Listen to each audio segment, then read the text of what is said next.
Friends, day 1 में maths में हम लोग ट्रिग्नोमेट्री का क्वेश्चन देखे थे। डे 2 में हम लोग थ्योरम्स देखे और में काफ़ी इंपॉर्टेंट है जो 5 मार्क्स में आते हैं। 5 मार्क्स के क्वेश्चन अभी मैथ में करवा रहे हैं हम लोग, ठीक है। तो 5 मार्क्स के लिए अब थ्योरम जरूर याद करके जाइएगा। तो फर्स्ट पर में जो है हेल्स पर में, जो काफ़ी इंपॉर्टेंट है, ठीक है, काफ़ी इंपॉर्टेंट है। या तो फर्स्ट शिफ्ट में या तो सेकेंड शिफ्ट में आ जाएगा। तो पहला थ्योरम क्या है? हेल्स पर में, ठीक है। तो थेल्स प्रमेय होता क्या है? प्रमेय होता क्या है थेल्स प्रमेय? थेल्स प्रमेय आप क्या लिखिएगा? यदि किसी त्रिभुज यदि किसी त्रिभुज की एक भुजा के समांतर त्रिभुज की एक भुजा के समांतर एक भुजा के समांतर अन्य दो भुजा, याद रखिएगा ये प्रमेय है। आपसे यहाँ तक पूछ सकता है कि थेल्स प्रमेय क्या है। तो थेल्स प्रमेय क्या है? थेल्स प्रमेय को लिखिए। नहीं तो सीधे डायरेक्ट प्रमेय दे देगा और बोलेगा इसको सिद्ध कीजिए, ठीक है। यदि किसी त्रिभुज की एक भुजा के समांतर अन्य दो भुजाओं अन्य दो भुजाओं को भिन्न भिन्न भिन्न भिन्न बिंदुओं पर प्रतिच्छेद करने के लिए एक रेखा खींची जाए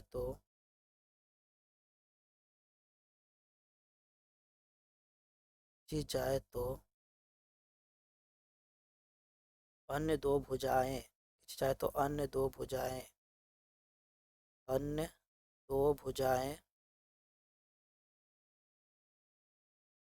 एक ही अनुपात में विभाजित हो जाए एक ही अनुपात में विभाजित हो जाती है। जिस तरह से हम लोग लिख रहे हैं उसी तरह से आपको लिख के आना है। और हाँ, प्रमेय अगर दिया भी है तो भी आप प्रमेय लिखिएगा एग्जाम में, ठीक है।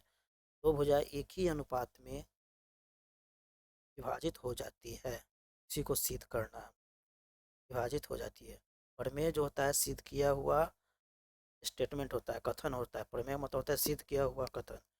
इसका उपयोग अन्य सवालों को बनाने के लिए किया जाता है। मतलब ये तो जो ये सिद्ध करके ही आपको बताया जाता है ये कथन अनुपात में विभाजित हो जाती है, विभाजित हो जाती है। तो थेल्स प्रमेय क्या है कि यदि किसी त्रिभुज की एक भुजा के समांतर अन्य दो भुजाओं को भिन्न भिन्न बिंदुओं पर प्रतिच्छेद करने के लिए एक रेखा खींची जाए तो अन्य दो भुजाएं एक ही अनुपात में विभाजित हो जाती है।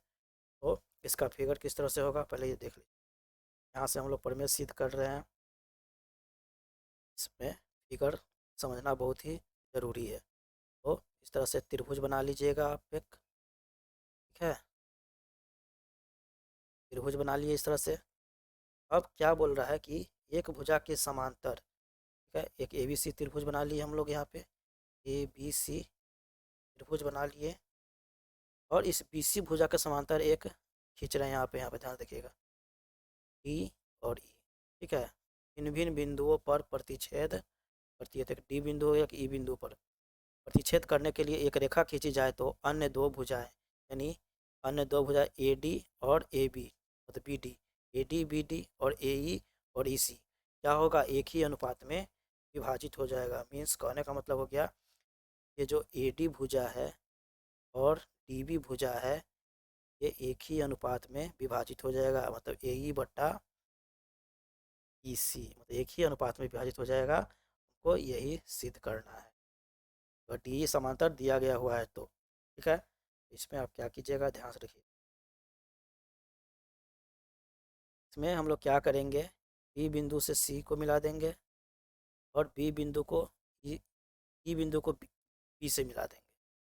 और यहाँ पे ये डी के मतलब यहाँ पे इस तरह से और ई बिंदु से इस तरह से समकोण बना देंगे, ठीक है। ये समकोण हो गया, ठीक है। इस तरह से आप समकोण खींच लीजिएगा। चलिए अब आइए, अब हम लोग यहाँ पे प्रूफ करना स्टार्ट कर रहे हैं। ये फिगर बना लीजिएगा और उसके बाद स्टार्ट कीजिएगा प्रूफ करना। तो यहाँ पे क्या लिख लीजिएगा, ध्यान से देखिए। माना कि त्रिभुज ABC में, माना कि त्रिभुज ABC में ई समांतर BC खींची गई है। मतलब ये आपको स्टेटमेंट में ही दिया गया हुआ है, कथन में ही दिया गया है। डी समांतर BC खींची गई है, खींची गई है। जो जो AB को, जो AB भुजा है, AB को D बिंदु पर, ध्यान से समझिएगा तब आपको ये अपने में समझ में आएगा। D बिंदु पर और AC को E बिंदु पर, और AC को E बिंदु पर प्रतिच्छेद करती है। E बिंदु पर प्रतिच्छेद करती है, प्रतिच्छेद करती। ऐसा आपका फिगर में ही दिया हुआ है और स्टेटमेंट में भी यही बात दिया हुआ है। स्टेटमेंट के हिसाब से हम लोग फिगर बना दिए हैं और इसका पे लिख लिए, मतलब एक तरह से रचना किए हुए हैं। प्रतिच्छेद करती है, छेद करती है तो सिद्ध करना है कि, तो सिद्ध करना है कि, सिद्ध करना है कि, जिस तरह से हम लोग लिख रहे हैं उसी तरह से लिखिए। करना है कि AD बट्टा DB बराबर AE बट्टा C। ठीक है, यही हमको प्रूफ। पहले जो रचना बना है उसको लिख दीजिएगा, रचना किए है उसको भी लिखना जरूरी है। रचना में हम लोग क्या लिखे हैं, बिंदु D से, क्या कहते हैं कि बिंदु D से AC पर, AC पर क्या किए थे, DM लंब डाले थे।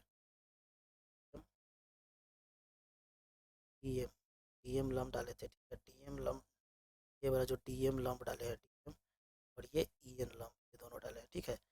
AC भुजा पे DM लंब डाले हुए हैं D बिंदु से, ठीक है। तो D से AC पर DM लंब डाला, DM लंब डाला, अर्थात DM लंब, लंब है AC पर, ठीक है। DM लंब है AC, ये जो है लंब का चिन्ह है, ठीक है। फिर उसके बाद क्या है, फिर बिंदु E से AB पर, AB पर EN लंब डाला, EN लंब डाला,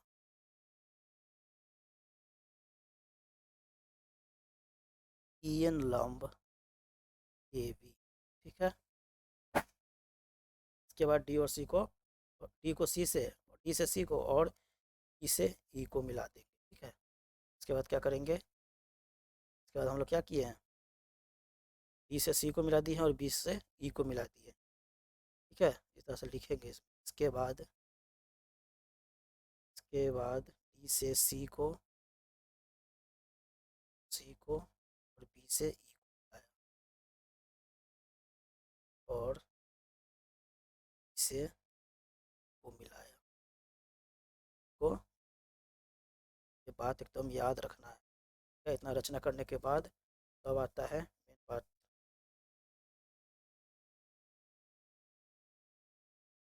सिद्ध करना, प्रमाण करना, ठीक है। अब उसके बाद हम लोग प्रूफ करेंगे, प्रूफ यानी प्रमाण, ठीक है। प्रूफ करेंगे यानी प्रमाण करना। चलिए आइए, तो पहले हम लोग लेंगे यहाँ पे त्रिभुज ADE ले लीजिए, ठीक है। त्रिभुज ADE लेंगे, ये बताते हैं कैसे बनाएंगे। त्रिभुज ADE, ये वाला त्रिभुज लेंगे, और त्रिभुज AED, हाँ ADE, और उसके बाद त्रिभुज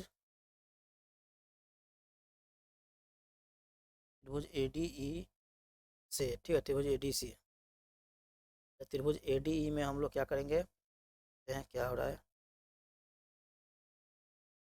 ADE में, ADE में क्या है, EN लंब है AD पर, EN लंब है AD पर, है ना। AD त्रिभुज में क्या है, EN लंब है AD पर, है ना। यह देखिएगा, चलिए यहाँ से देखिए, बता देना फिगर अच्छे से समझ लीजिएगा तब समझ में आएगा। ये जो त्रिभुज ए डी है उस पे एक ई एन लंब है कि नहीं, यहाँ पे एन लंब है, वही बात हम बोल रहे हैं, ठीक है, ई एन लंब है। तो इस तरह से प्रूफ करेंगे, समझ लीजिएगा बात को।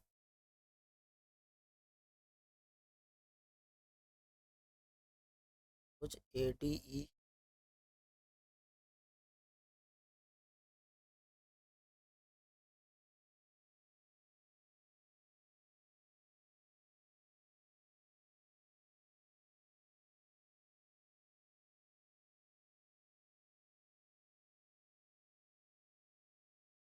त्रिभुज ए डी में जो है क्या है, ई एन लंब ए डी है, तो ई एन लंब ए डी है। तो इसे क्या कीजिएगा, आप पहले त्रिभुज ए डी ई का क्षेत्रफल निकालिएगा, ए डी ई का क्षेत्रफल निकालिएगा। तो जब समकोण त्रिभुज होता है उसको पता ही है कि 1/2 गुने आधार गुने क्षेत्रफल होता है, आधार गुने ऊंचाई होता है, आधार गुने ऊंचाई होता है, आप जानते ही है, ठीक है, ऊंचाई आधार गुने ऊंचाई होता है। तो यहाँ पे आपको क्या दिया हुआ है, 1/2, इसका आधार क्या है, ए डी आधार है, ठीक है, आधार है का कि ई एन लंब है ए डी पर, ए डी पर लंब है तो ए डी इसका आधार हो गया, और ई एन इसका क्या हो गया, ऊंचाई हो गया, ठीक है, ई एन इसका ऊंचाई हो गया, ठीक है। और इसका समीकरण 1 मान लेंगे। चलिए, ज़्यादा समीकरण बनाने से आपको दिक्कत हो जाएगा, कन्फ्यूजन हो जाएगा, इसलिए समीकरण बाद में मानिए। चलिए, अब इसमें एक त्रिभुज और है, त्रिभुज बी डी, ठीक है,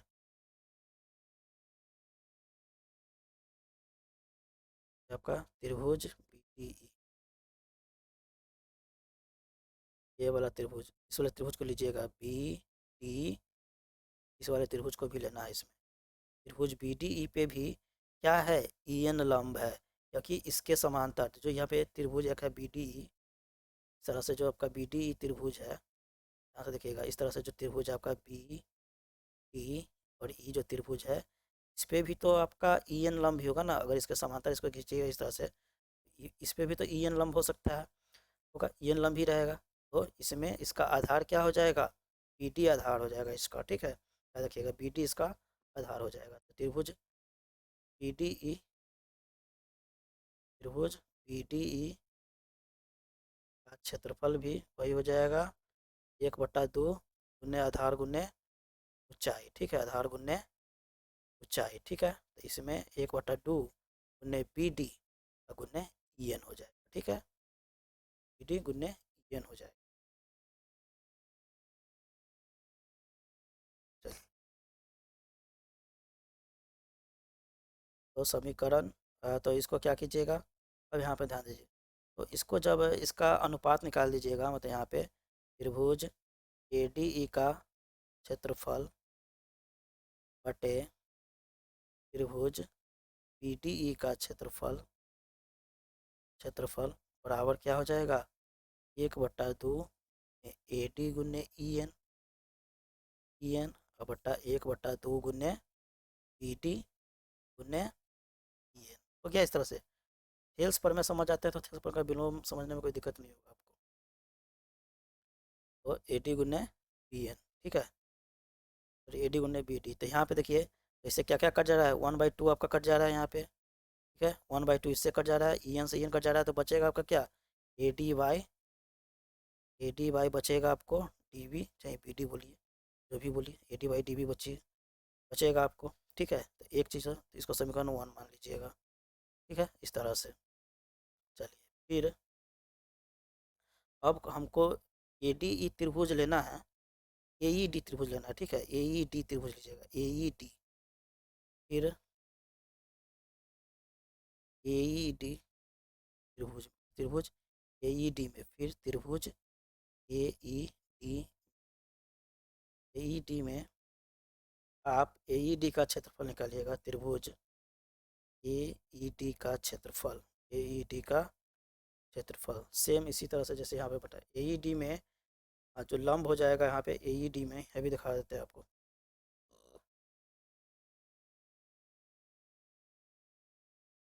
जो AED है ये वाला AED में AED में इसका आधार AE हो गया तो इस पर कौन सा लंब है DM लंब है। ठीक है DM लंब है। DM लंब है ना यहाँ पे AED और उसके साथ ये वाला त्रिभुज लीजिएगा DEC। ठीक है DEC डी इस तरह से DEC त्रिभुज लेना है मतलब DEC त्रिभुज लीजिएगा तो इसमें भी इसका आधार क्या हो जाएगा AE ही हो जाएगा मतलब यहाँ पे जो AE है इस पे जो लंब होगा DM लंब होगा होगा ना सेम इस तरह से एक बार समझा दिए हैं वो समझ लीजिएगा दोबारा से वीडियो देखिएगा तो समझ में आ जाएगा आपको और ज़्यादा। AED का क्षेत्रफल निकालिएगा तो इसमें क्या हो जाएगा इसका भी समकोण त्रिभुज है तो 1/2 गुने आधार और गुने ऊंचाई हो जाएगा। यहाँ पे 1/2 इसका आधार क्या है AE है AE है AED में जो होगा आपका DM लंब ए ठीक है DM तो AED का क्षेत्रफल निकालिएगा तो 1/2 गुने AE का गुने ठीक है। फिर उसके बाद कौन सा लेना है त्रिभुज इसको समझ लीजिएगा तो आपको समझ में आता है त्रिभुज DEC लीजिएगा त्रिभुज DEC का क्षेत्रफल त्रिभुज ठीक है ये वाला DEC का क्षेत्रफल ठीक है DEC का क्षेत्रफल त्रिभुज DEC का क्षेत्रफल त्रिभुज DEC का क्षेत्रफल लीजिएगा तो आपके पास क्या हो जाएगा सेम फार्मूला 1/2 गुने आधार और गुने ऊंचाई हो जाएगा। आधार तो सेम ही रहेगा आपका AE सॉरी लंब मतलब ऊंचाई तो एक ही रहेगा DM ऊंचाई रहेगा और इसका आधार क्या हो जाएगा DC हो जाएगा। ठीक है DC हो जाएगा इसका आधार DC नहीं EC हो जाएगा EC इसका आधार हो जाएगा EC DM लंब है तो मतलब क्या हो गया EC इसका आधार हो गया। ठीक है तो यहाँ पे हो जाएगा 1/2 गुने आधार इसका क्या हो गया EC और गुने लंब क्या हो गया DM हो गया। ठीक है आधार गुना ऊंचाई होता है तो यहाँ पे हो गया ये। फिर अब क्या कीजिएगा इसी तरह से जिससे यहाँ पे किए हैं। ठीक है जैसे कीजिएगा इसका अनुपात निकालिएगा अनुपात निकालने पे त्रिभुज AED का क्षेत्रफल बटे त्रिभुज DEC का क्षेत्रफल DEC का क्षेत्रफल इसमें जो था उसको लिख दीजिए 1/2 गुने आधार बटा 2 गुने आधार गुने ऊंचाई क्या था 1/2 गुने AE गुने DM AE गुने AE गुने DM बटा में इसका 1/2 में C गुने DM। ठीक है यही ना DC का क्षेत्रफल। ठीक है तो इस तरह से आपका जो निकल के आएगा DM से DM कट जाएगा DM से DM कट जाएगा और 1/2 से 1/2 खत्म क्या हो जाएगा AE बटा C हो जाएगा। इसको समीकरण 2 मान लीजिए। ठीक है तो समीकरण 1 और समीकरण 2 को बराबर करने पे ठीक है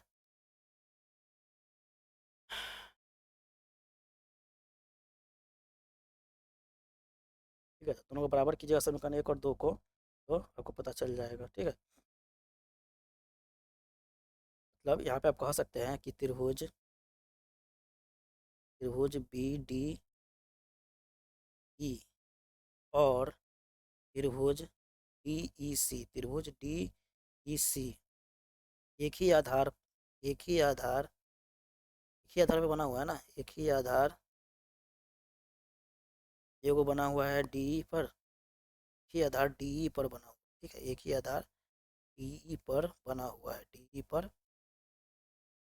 बना हुआ है बना हुआ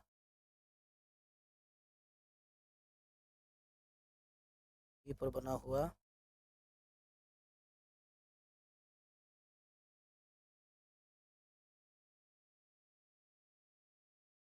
बना हुआ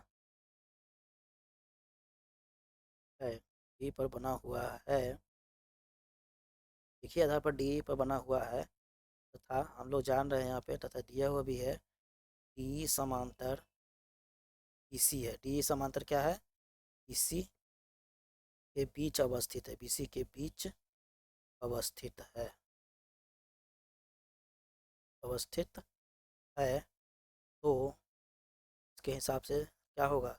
जब एक ही आधार पर बना होता है तो दोनों का त्रिभुज क्या होता है, दोनों त्रिभुज का क्षेत्रफल क्या हो जाता है? बराबर हो जाता है। तो यहाँ पे कह सकते हैं आप त्रिभुज ई का क्षेत्रफल, ई का क्षेत्रफल बराबर त्रिभुज सी का क्षेत्रफल, त्रिभुज सी का क्षेत्रफल, सी का क्षेत्रफल। समीकरण 1 और 2 से दो को बराबर कीजिएगा ना, इसी प्रकार समीकरण, इसी प्रकार क्या होगा?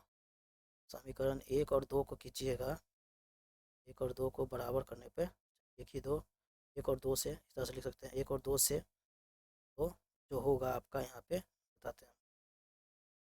त्रिभुज ए डी ई का क्षेत्रफल, ए डी ई का क्षेत्रफल जाएगा क्या? त्रिभुज डी ई क्षेत्रफल, ठीक है, बी डी का क्षेत्रफल बराबर त्रिभुज ए ई डी का क्षेत्रफल और बटा में हो जाएगा त्रिभुज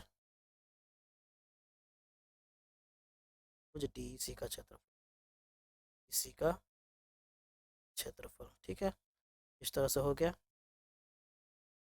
तो अब देख लीजिए, तो मेरा ए डी का क्षेत्रफल क्या आया था? ये पहले वाला जो आया था वो क्या था? ए डी बट्टा डी वी, ए डी बट्टा डी वी बराबर इसका क्षेत्रफल क्या आया था? ए ई बट्टा ए सी, ए ई बट्टा ए सी। तो ये ना प्रूफ करना था, आ गया। तो थेल्स पर में इस साल के लिए काफ़ी इम्पोर्टेंट है। तो अगर आप थेल्स पर में समझ जा रहे हैं तो थेल्स का विलोम बनाने में कोई दिक्कत नहीं होगा, थेल्स का विलोम बनाने में कोई प्रॉब्लम नहीं होगा आपको। तो मेरे हिसाब से आप लोग थेल्स पर में समझ गए होइएगा।